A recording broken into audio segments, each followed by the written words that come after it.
is that you will get weather from us that you will not get anywhere else. Okay, the viewer's going to ask a lot of questions. The main thing on their mind is it going to rain? You want to focus on different things, be able to give them weather forecasts that will benefit everyone. If we can give them some sort of direction of what the weather's going to be, then we've done our job. And that's why it's important that we cover every aspect there is of weather.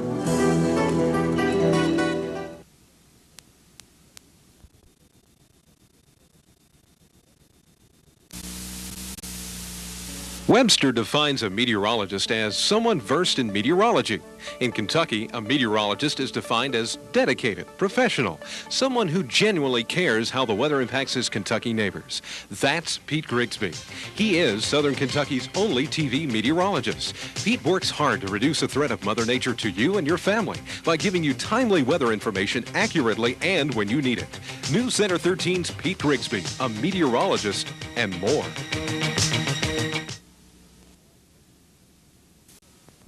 Well, Pete, it was really nice today. I hope you're going to tell us that the cooler temperatures are going to be around for a while. The overnight lows are really going to be the difference, not only tonight, but tomorrow night we could drop to 60. That's not bad for this time of year. That's pretty comfortable sleeping weather. It's been very nice, and we'll see how long we can hold on to this weather. Tonight's forecast is brought to you by First Federal, making good things happen. In Bowling Green, we have a few clouds up there. Our temperature at 68. The winds are now calm. Relative humidity 70%, and the barometer is now rising. We managed to get up to 83 this afternoon, dropped to 63 early this morning.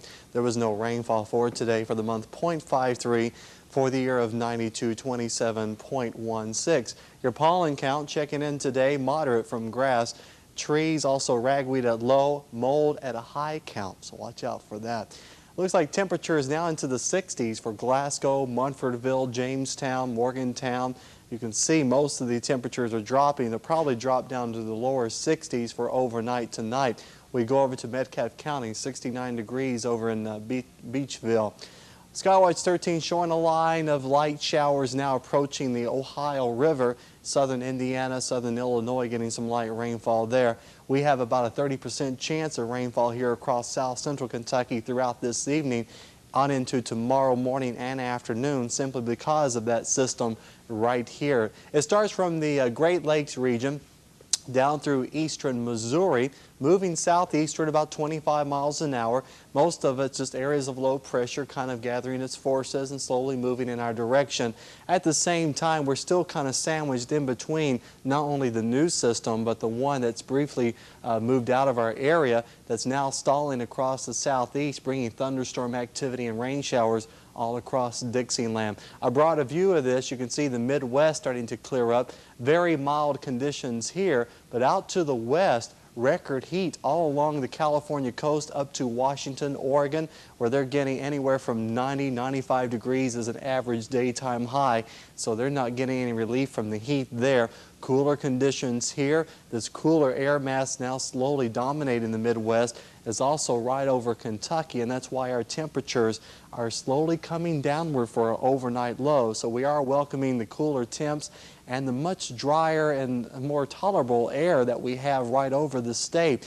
Here's the boundary of the colder air. It's all right in here, but it's stalling now because of the very high humidities down in the southeast and the areas of low pressure. So they'll continue with their thunderstorms down south with the scattered rainfall. Here in Kentucky, this system will still affect us somewhat, bringing about a 30% chance of rainfall, but eventually all this high pressure is going to dominate most of the nation starting tomorrow afternoon. Your complete forecast in 30 seconds. Increasing cloudiness throughout tonight. We do have a slight chance of rain. Tomorrow, partly sunny, slight chance of rain, highs of 81. Here's where the cool down really hits us. 60 for an overnight low tomorrow night. Friday and Saturday don't look too bad at all. Chance of rain on Friday, not that much though, but daytime highs remaining in the low 80s. This week's Kentucky Neighbor segment is for those who love crafts and for others who have a close relationship with Barbie. This segment of Kentucky Neighbors is sponsored by Houchins. From pillows to paintings, Talana Jesse does it all. For years, she's been heavily involved with crafts, and her results are seen throughout her own home. And with having children and keeping house, raising a family, it's expensive. And I thought, well, a lot of times, I wish I could have this or I wish I could have that. And then I just basically taught myself how to make it. You save money.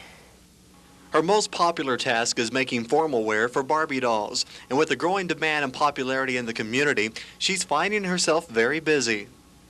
The result, the satisfaction of saying, I did that. I could look back at it, and I get a lot of compliments on them, and people like it too. It's just the satisfaction of knowing that I've produced a good product. I like that. Every dress is handmade, and it takes her a full day to make only 3 dresses. And her busiest time is in November because of the approaching Christmas season. The first things that I made, they weren't pretty. I don't have any of them. I don't want to see them. They were bad. But then the more that I worked with it and the more that I let myself be free in it, not just limit myself and think, well, I can't do this, but say, well, maybe I can't, but I'll try anyway. Just to go for it. Just try it. You never know. In Metcalfe County with Kentucky Neighbors, I'm Pete Grigsby. Our water supply comes from surface water and groundwater, but in most areas, the water is often polluted or threatened with pollution. And so tonight, we're going to show you how the water is purified before it flows through your faucet.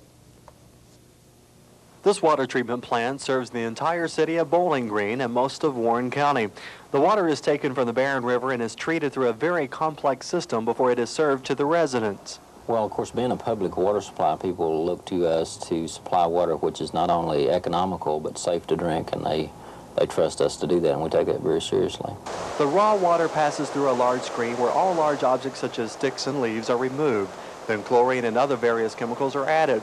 Once the chemicals are adequately mixed, the water goes through a series of screenings, then flows through numerous filters. At the same time, the water is constantly being tested to maintain the highest possible quality for public use. It's a real important job, for the city of Bowling Green and part of the county, of producing safe water. After passing through the filters, then fluoride and additional disinfection is added.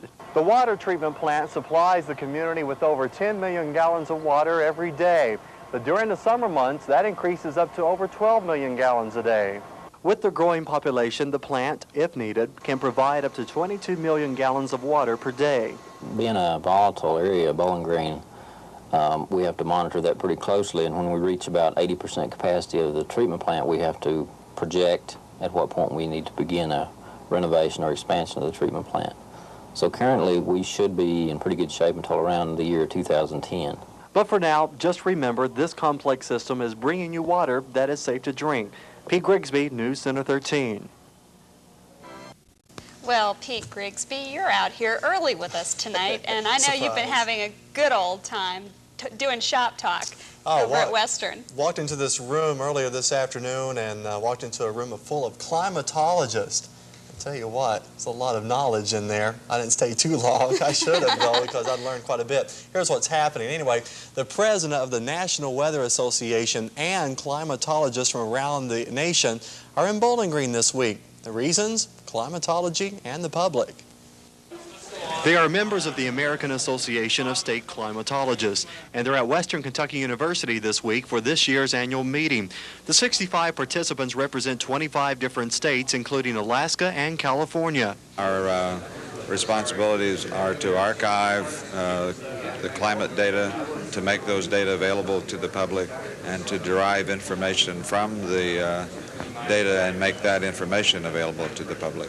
These climatologists gather every year to discuss ways in improving climatological information and relaying it to the public. The real purpose is to share information among the members, how we do the kinds of things we do, how do we deal with climate data, how do we get climate data, how do we disseminate it to the users, and to provide each other with it's really a sharing meeting in which we're trying to help each other do our jobs better. Here at the Kentucky Museum, this year's topic for the conference is technology. With all the technology advancements being made in the National Weather Service offices, these climatologists are discussing ways on how they're going to collect their necessary data from the new equipment. Weather Service modernization was not something that started... They've been meeting on a yearly basis for over 15 years now, and for many, it's the highlight of the year. Oh, well, I've been attending these since 1978, and this is a place to hear the latest techniques being used by other climatologists to commiserate with each other on our problems and to work collectively toward their solution. In Warren County, Pete Grigsby, News Center 13.